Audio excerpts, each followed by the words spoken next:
اسی طرح پورے 9 ماہ کوئی نہ کوئی بدشگنی ہوتی رہی۔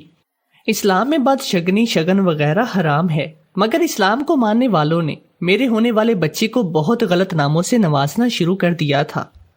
مجھے اللہ پہ یقین تھا کہ یہ سب تو نصیب کا کھیل ہے، ورنہ اس طرح کچھ نہیں ہوتا، نہ ہی کوئی بچہ یا انسان بدشگن ہوتا ہے۔ چونکہ گاؤں کے لوگوں میں وہی پرانے رسم و رواج اور سوچ پائی جاتی ہے، اس لیے ان کو یہی سب کچھ لگتا ہے۔ میرے 9 ماہ مکمل ہو چکے تھے، ڈیلیوری کا وقت قریب تھا۔ ڈاکٹر نے میرے شوہر کو حوصلہ دیا اور آپریشن تھیٹر میں آ گئے۔ وہ وقت میرے شوہر پر قیامت جیسا تھا۔ اللہ نے ان کی دعائیں سن لی اور چاند جیسی بیٹی سے میری گود بھری کر دی۔ جب مجھے ہوش آیا اور شوہر نے یہ خبر سنائی تو میرے پاؤں سے زمین نہیں ٹک رہی تھی۔ میں بہت خوش تھی کہ اللہ نے مجھے بیٹی جیسی نعمت سے نوازا ہے۔ میری منتیں اور مرادیں پوری ہوئی۔ میں چلا کاٹنے کے بعد پہلے اپنے شوہر کے پاس گئی اور کہا کہ مجھے بیٹی کی منتیں اتارنی ہیں۔ انہوں نے کہا کہ یہ سب نہیں ہوتا، دینے والا اللہ ہے، پھر ہم کیوں اس کے علاوہ کہیں اور جا کر شکر کریں؟ تم تو شرک کر رہی ہو۔ یہ بات سن کر میں نے اپنا سینہ پیٹ لیا اور کہا، اللہ مجھے معاف کرے، میں شرک نہیں کر رہی، میں جانتی ہوں دینے والی ذات اللہ کی ہے۔ اللہ نے وسیلے بنائے ہیں، ان کا واسطہ دے کر جب ہم مانگتے ہیں تو اسے اپنے نیک بندوں کے صدقے سے پوری کرنی ہوتی ہے۔ باقی آپ کی بات بالکل بجا ہے، بے شک اس ذات کے علاوہ کسی کا شکر ادا نہیں کیا جا سکتا، وہی دینے اور لینے والا ہے۔ میرے شوہر جانتے تھے کہ میں ان سے نہیں جیت سکتی، اس لیے کہنے لگی، ٹھیک ہے میں منتیں اتار دوں گا، مگر تم گھر پر ہی رہو گی، تم نے منت پوری کرنی ہے نا، وہ اتر جائے گی، کسی بھی دربار پہ تمہارا جانا ضروری نہیں۔ مجھے آم کھانے سے غرض تھی تو میں گٹلیاں کیوں بنتی؟ اسی پر راضی ہو گئی اور شوہر سے کہا کہ ٹھیک ہے، آپ کی جیسے مرضی آپ کر لیں۔ میں نے اپنی بیٹی کا نام فاخرہ رکھا تھا۔ میرا بیٹا صفدر اپنی بہن کا بہت خیال رکھتا تھا، مگر جب بھی وہ اسکول سے آتا تو اکثر گمسم رہتا۔ میں نے کئی بار اسے پوچھا کہ بیٹا کیا بات ہے، تو اس نے کہا کہ اسکول کے بچے چڑھاتے ہیں کہ تم 15 سال کے ہو چکے ہو اور تمہارے ماں باپ نے اب بیٹی پیدا کی ہے۔ جب صفدر نے مجھے یہ بات بتائی تو ایک پل کو میں کانپ گئی کہ اپنے بیٹے کو بتانے کے لیے میرے پاس کچھ نہیں تھا۔ پھر کچھ سوچ کر میں اس کے پاس بیٹھ گئی۔ میں نے اسے بتایا کہ بیٹا یہ تو اللہ کی دین ہے اور تمہیں خوش ہونا چاہیے کہ تمہاری بہن آئی ہے جس سے تم ہر اپنا دکھ اور سکھ بانٹ سکتی ہو۔ میں نے اسے سمجھایا کہ صفدر بیٹا، اگر کل کو میں اور تمہارے ابو اس دنیا میں نہ رہے، تم اکیلے ہوگے، تمہیں کوئی پریشانی ہوگی تو تم لوگوں سے بانٹتے پھرو گے۔ اس نے کہا، نہیں امی۔ تو میں نے مزید اسے سمجھایا کہ بچے تب تم وہ بات اپنی بہن سے کر سکتے ہو، وہ کسی کو نہیں بتائے گی اور تمہارا خیال بھی رکھے گی جیسے میں رکھتی ہوں۔ اپنی بہنوں کے لیے بھائی بہت پیارے ہوتے ہیں۔ صفدر مطمئن ہو چکا تھا، یعنی اسے میری بات سمجھ آ چکی تھی۔ فاخرہ سے ہم سب بہت پیار کرتے تھے۔ وہ دن بدن خوبصورت ہوتی جا رہی تھی، یوں لگتا تھا گویا زمین پر چاند اتر آیا ہو۔ میں روز اس کی نظر اتارتی تھی۔ جب فاخرہ 7 سال کی تھی تو ایک دن اسے بخار ہو گیا۔ ہم نے پورے گاؤں کے ڈاکٹروں سے علاج کرواتے رہے، مگر اسے آرام نہیں آیا۔ تنگ آ کر گاؤں میں ایک مائی تھی جس کا نام بہت سن رکھا تھا، وہ بچوں کو دم کرتی۔ میں فاخرہ کو لے کر وہاں گئی تو مائی میری بچی کو دیکھتے ہی کہنے لگی، فوزیہ اس کا چہرہ چھپا کر رکھا کرو، کسی دن تمہاری یہ بچی کسی اپنے ہاتھوں سے تباہ ہو جائے گی، چھوٹی عمر میں یہ تمہارا منہ کالا کرے گی۔ شوہر اس وقت ساتھ تھے۔ وہ فاخرہ اور مجھے لے کر فوراً گھر آ گئے اور مجھے خوب ڈانٹا کہ میں کیسے کیسے لوگوں کے پاس ان کی بیٹی کو لے کر جا رہی ہوں۔ اس مائی کی بات سن کر میں ڈر چکی تھی۔ مجھے اپنی بچی کے نصیب سے ڈر لگنے لگا تھا۔ اس کے سکول جانے اور پڑھنے کے دن تھے۔ اماں کی بات سن کر میں نے اسے سکول بھی نہیں جانے دیا اور گھر پر بٹھا لیا۔ میرے شوہر نے اس بات پر خوب شور مچایا، مگر میں اپنی بات سے 1 انچ بھی نہ ہلی۔ فاخرہ اب سمجھدار ہو چکی تھی۔ اس کی عمر 9 سال تھی۔ وہ اکثر گھر سے باہر کھیلنے کے لیے جاتی اور گھنٹوں آ کر روتی۔ باہر بچیاں اس کا مذاق اڑاتی ہیں کہ وہ ان پڑھ ہے۔ میں اپنی بچی کا دکھ سمجھتی تھی، مگر ایک ماں ہونے کے ناطے میں کیا کر سکتی تھی۔ صفدر نے بھی بہت ضد کی کہ میں غلطی کر رہی ہوں، وہ اپنی بہن کو اسکول چھوڑ کر آیا کرے گا اور اسے لے کر بھی آیا کرے گا، مگر میں نے اجازت نہ دی۔ صفدر 24 سال کا ہو چکا تھا، بیٹا جوان ہو چکا تھا، اس نے BA تک تعلیم حاصل کر لی اور شہر کے سب سے بڑے دفتر میں کام بھی کرتا تھا۔ کئی بار اس کے رشتے گھر آ چکے تھے، مگر مجھے ابھی وہ چھوٹا سا صفدر ہی لگتا۔ کئی بار مجھے رشتے داروں میں لوگوں نے کہا کہ بیٹے کی جلدی شادی کر لو، ورنہ ایسا نہ ہو کہ وہ بغیر بتائے شہر میں کہیں چھپ کر شادی کر لے۔ یہ بات سن کر میں ڈر گئی۔ میں نے بیٹے کی شادی کے لیے رشتے دیکھنا شروع کیے۔ جب صفدر کو پتا چلا تو اس نے کہا، امی آپ جب کہیں گی میں کر لوں گا، اور جہاں کہیں گی میں وہیں کروں گا۔ میرے شوہر کی طبیعت بھی خراب رہنے لگی تھی۔ انہوں نے بیٹے کا رشتہ گاؤں میں ہی طے کر دیا تھا۔ لڑکی پڑھی لکھی نہ تھی۔ میں نے جب اصرار کیا تو شوہر کہنے لگے کہ میں اب زبان دے چکا ہوں اور لڑکی اچھی ہے، ہماری خدمت کرے گی، صفدر کو بھی خوش رکھے گی، تمہیں کس بات کا ڈر ہے؟ فاخرہ بھائی کی شادی کا سن کر بہت خوش ہو گئے۔ اس وقت وہ 9 سال کی تھی جب صفدر کی ہم نے شادی کی اور بشرا کو بہو بنا کر ہم گھر لائے۔ بشرا گھرداری میں ماہر تھی۔ شادی کے 3 ماہ میں ہی وہ ہم سب کا دل جیت چکی تھی۔ میں تو اسے دعائیں دیتے نہ تھکتی کہ چلو اللہ نے اتنی سگڑ بچی میرے بیٹے کی دلہن بنا دی۔ فاخرہ ہر وقت بھائی بھابھی کرتی رہتی۔ بشرا کے آنے کے بعد بھی صفدر فاخرہ کو زیادہ وقت دیتا تھا جیسے شادی سے پہلے دیتا تھا۔ بشرا اس بات کا ہم سے شکوہ نہیں کرتی، مگر میں یہ بات اس کے چہرے سے پڑھ چکی تھی۔ میں نے صفدر کو یہ بات سمجھائی کہ بیٹا اس بات کا خیال رکھو کہ بیوی اور بہن میں کوئی بات نہ ہو، تم اسے زیادہ وقت دیتے ہو اور اسے کم دیتے ہو۔ بیٹے کی شادی کو 7 ماہ ہو چکے تھے، مگر میں نے نوٹ کیا تھا کہ جیسے میری بہو کا اپنے میکے آنا جانا بہت ہے اور وہ ہر ہفتے میں 2-3 بار میکے کا چکر لگا کر آتی ہے، جو بات مجھے بالکل پسند نہ تھی۔ میں نے بہو کو منع کیا تو اس نے کہا، امی ایک گاؤں میں شادی کروانے کا یہی تو فائدہ ہے، جب مرضی اپنے والدین سے ملنے چلے جایا کرو۔ اس کی بات سن کر میں حیران رہ کے بہو کی بات چیت مجھے اب ایک آنکھ بھی نہیں بھاتی تھی۔ مجھے ایسا لگتا تھا جیسے میں کچھ زیادہ سوچ رہی ہوں۔ ایک دن محلے میں کسی کے گھر محفل تھی تو میں وہاں پر چلی گئی۔ وہاں مجھے ایک عورت نے کہا، فوزیہ تمہاری بہو بشرا وڈیروں کے گھر کیوں جاتی ہے؟ تم جانتی نہیں ہو وہ لوگ کتنے خطرناک ہیں، پورے گاؤں میں ان کی دہشت ہے، تم اسے منع کیوں نہیں کرتی؟ یہ بات سن کر میں ڈر گئی تھی کیونکہ بہو نے تو کبھی وڈیروں کے گھر جانے کا ذکر مجھ سے کیا بھی نہ تھا۔ گھر آ کر بھی میں یہ بات سوچتی رہی مگر مجھے کوئی جواب نہیں ملا۔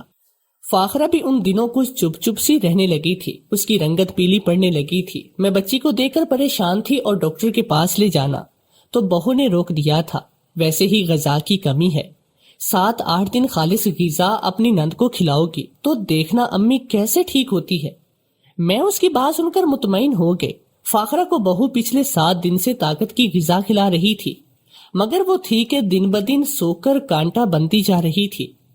میری بہو مجھ سے پوچھ کر اسے اپنے گھر لے گئی کہ امی اس کا وہاں دل بہل جائے گا۔ میں نے بھی بچی کو اجازت دے دی کہ چلو لے جاؤ۔ فاخرہ تو چاند کا ٹکڑا تھی، مگر اب اس کو دیکھ کر کوئی نہیں کہہ سکتا کہ یہ پہلے والی فاخرہ ہے۔ دن گزرتے جا رہے تھے اور اس کی طبیعت میں کوئی فرق نہیں آیا۔ میں نے کئی بار شوہر سے اس بات کا کہا تو وہ کہنے لگا کہ شہر لے چلتے ہیں، صفدر جس دن گھر آتا۔ صفدر اب ہفتے 10 دن کے بعد گھر آنے لگا تھا۔ دفتر میں شاید کام بڑھ چکا تھا۔ فاخرہ کا جنم دن تھا، وہ پورے 10 سال کی ہونے والی تھی۔ اس کے جنم دن میں 1.5 ماہ رہ گیا تھا۔ میں اور میرے شوہر بہت خوش تھے، مگر فاخرہ پہلے کی طرح اپنے جنم دن کا سن کر خوش نہیں تھی۔ وہ ہر وقت ایک ہی سمت میں گھورتی رہتی، کوئی بھی بات کرے تو غائب دماغی سے کام لیتی۔ کئی بار میں نے دیکھا کہ میری بہو سٹور میں لے جاتی ہے اور کافی دیر کے بعد وہاں سے نکلتی ہے۔ ایک دن جب میں نے بہو سے پوچھا تو کہنے لگی، امی میں تو اس کا دھیان بٹانے کے لیے پرانی چیزیں دکھاتی ہوں، میرا دل ہر وقت گھبراتا۔ فاخرہ کے پیٹ بڑھتا جا رہا تھا، دیکھنے والوں کو لگتا تھا جیسے وہ حاملہ ہو چکی ہے اور اسے 7واں یا 8واں مہینہ لگا ہے۔ فاخرہ کا پھولا پیٹ دیکھ کر میں ڈر گئی۔ میں نے بہو سے کہا کہ تم بچی کو اکثر اپنے گھر لے کر جاتی ہو، وہاں کچھ ہوا ہے کیا؟ اس نے مجھے کہا کہ آپ مجھ پر الزام لگا رہی ہو جب سے اس گھر میں آئی ہوں۔ میں نے اسے اپنی بہن سمجھا ہے، میں نے اسے یہ بات کہیں بھی کرنے سے منع کیا تھا۔ فاخرہ سے کچھ پوچھتی تو وہ بس خلا میں دیکھتی رہتی، کوئی جواب بھی نہ دیتی تھی۔ اگر یہ بات گھر سے باہر چلی جاتی تو نہ جانے پورے گاؤں میں ہماری عزت کیسی دھجیاں اڑاتی تھی۔ شوہر تو مجھے زندہ ہی گاڑ دیتے کہ میری لاپرواہی کی وجہ سے یہ سب کچھ ہوا ہے۔ میں اور بہو اسے اس رات کے وقت چھپ کر ڈاکٹرنی کے پاس لے گئے۔ اس نے دیکھتے ہی ایسے راز کا انکشاف کیا کہ میں تو وہیں ڈھہ گئی۔ اس نے دیکھتے ہی مجھے بول دیا کہ آپ کی بیٹی حاملہ ہے اور 1 ماہ یہ بچہ جننے والی ہے۔ میں یہ بات سن کر سکتے میں آ چکی تھی۔ میں نے ڈاکٹرنی سے کہا کہ آپ ایک بار ٹیسٹ تو کریں۔ میری بات پر وہ غصہ ہو گئے۔ کیا آپ کو میری بات پر یقین نہیں ہے؟ کیا ڈاکٹر آپ ہیں یا میں؟ کہا نہ کہ آپ کی بچی حاملہ ہے۔ پہلے دھیان نہیں دیتے جب اولاد ایسے چاند چڑھاتی ہے تو ڈاکٹرز کو جھوٹا کہتے ہیں۔ ڈاکٹر نے یہ بات کہہ کر چلی گئی اور میں وہیں سر پکڑ کر بیٹھ گئی۔ فاخرہ کو میں اور بہو گھر لے آئے۔ اس کے بعد زیادہ تر وہ اسے کمرے میں ہی رکھتی تھی۔ صفدر اس کا جب بھی پوچھتا میں جھوٹ بول دیتی اور اپنے شوہر سے بھی کہتی کہ وہ اپنی خالہ کی طرف رہنے گئی ہے، کچھ دن تک لوٹ آئے گی۔ بہو بہت خوش تھی کیونکہ صفدر اسے شہر لے کر جانے والا تھا۔ اس نے مجھے کہا کہ اب ایسے میرا گزارا نہیں ہونا، بشرا کو میں لے کر شہر جاؤں گا، کچھ دن کے بعد آپ سے ملنے آتا رہوں گا۔ میں تو رو رہی تھی کہ بیٹا بیوی کو لے کر الگ ہو چکا ہے اور فاخرہ میری اتنی خوبصورت بچی کو پتہ نہیں کس کی نظر لگ گئی، اتنی چھوٹی سی عمر میں حاملہ۔ میں نے کئی بار فاخرہ سے سچ پوچھا مگر وہ غائب دماغی سے سب کچھ سنتی رہتی۔ میں تو بہت پریشان تھی۔ اسی دن سونے کے لیے لیٹی تو جھٹ سے مجھے وہ مائی یاد آئی جس نے فاخرہ کو بخار کا آرام کیا تھا، جس نے کہا تھا کہ میں اپنی بیٹی کو چھپا کر رکھوں ورنہ یہ اولاد میرا منہ کالا کرے گی۔ اسی اماں کی بات بالکل سچ تھی۔ جس اولاد کے لیے میں نے اتنی دعائیں کی وہی بڑھاپے میری خواری کا سبب بن رہی تھی۔ صبح ناشتے کے بعد میں بہو سے جھوٹ بول کر اسے اماں کی طرف لے گئی۔ ہو سکتا ہے وہ میری مدد کرے اور کسی طرح میری جان اس مشکل سے نکل آئے، مگر مجھے اس کے ٹھکانے پر آ کر پتا چلا کہ وہ تو دوسرے گاؤں جا چکی ہے۔ بے دلی سے میں گھر لوٹ آئی اور بہو سے کہا کہ مجھے ڈاکٹرنی کے پاس لے چلو، ہو سکتا ہے وہی مدد کرے۔ میں اور بہو جب اس کے پاس آئے تو اس نے میری بچی کا بچہ ضائع کرنے سے منع کر دیا۔ یہ غیر قانونی کام ہے اور دوسرا اس میں آپ کی بچی کی جان کو خطرہ ہے، وہ ابھی بہت چھوٹی ہے۔ میں پریشان حالت میں گھر آگے سمجھ میں نہیں آتا تھا کہ کہاں سے اپنی اولاد کی خوشیاں مانگوں۔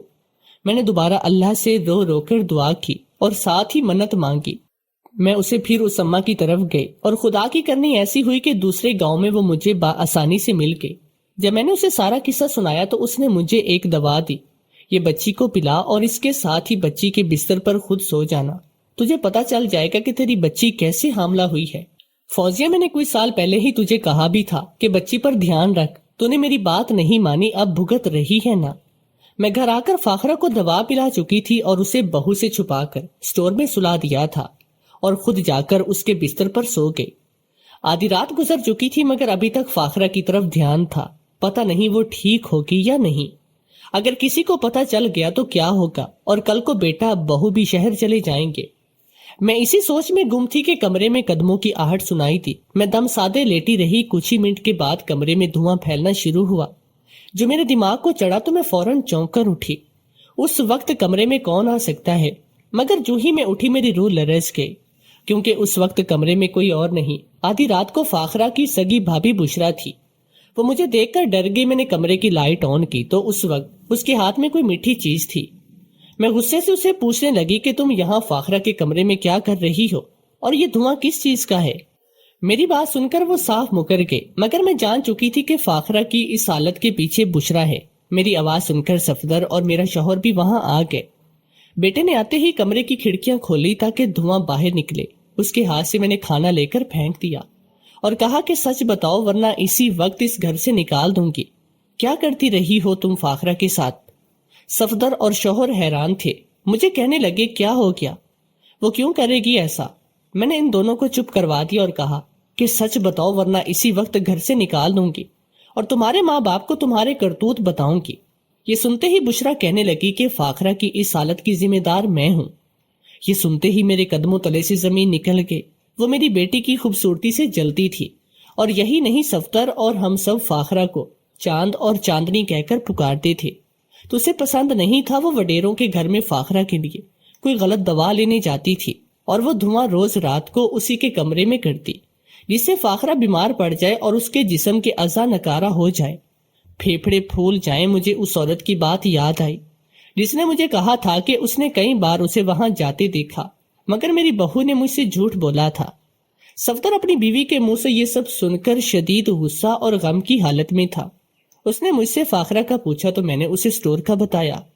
وہ اپنی بہن کو اسٹور روم سے جب لے کر آیا تو اس کے پھولے پیٹ کو دیکھ کر ڈر گیا، مگر وہ سچ جان چکا تھا کہ اس کی بیوی نے کیا کچھ کیا ہے۔ حسد کی آگ میں اس نے میری معصوم بچی کی زندگی تباہ کی۔ صفدر نے بشرا کو گھر سے فوراً نکال دیا۔ میں اگلی صبح بیٹے کے ساتھ بچی کو ہسپتال لے کر آئی۔ ڈاکٹر نے کہا کہ آپ کی بچی کو کچھ زہریلا زہر دیا ہے جس سے اس کا جسم پھول چکا ہے، لیکن آپ فکر نہ کریں، اللہ سے دعا کریں کہ آپ کی بچی ٹھیک ہو جائے۔ فاخرہ زیر علاج تھی اور شوہر کو لگتا تھا یہ سب کچھ انہی کی وجہ سے ہوا ہے۔ اگر وہ اس کو گھر کی بہو نہ بناتی تو آج ان کی بیٹی ٹھیک ہوتی۔ فاخرہ کا 2 ماہ سے علاج ہو رہا تھا اور میں اس ڈاکٹرنی کے پاس گئی جس نے بغیر ٹیسٹ کیے میری بیٹی پہ تہمت لگا دی اور اسے خوب سنایا کہ تم جیسے بے ضرر ڈاکٹروں کی وجہ سے لوگوں کی زندگیاں تباہ ہوتی ہیں۔ اگر تم اس وقت ٹیسٹ کر لیتی تو شاید میری بچی کی یہ حالت نہ ہوتی۔ ڈاکٹرنی نے مجھ سے معافیا مانگی۔ فاخرہ اپنی حالت دیکھ کر ڈر چکی تھی، جس کا اس کے دماغ پر اثر تھا، اور وہ کسی سے بات بھی نہیں کرتی تھی۔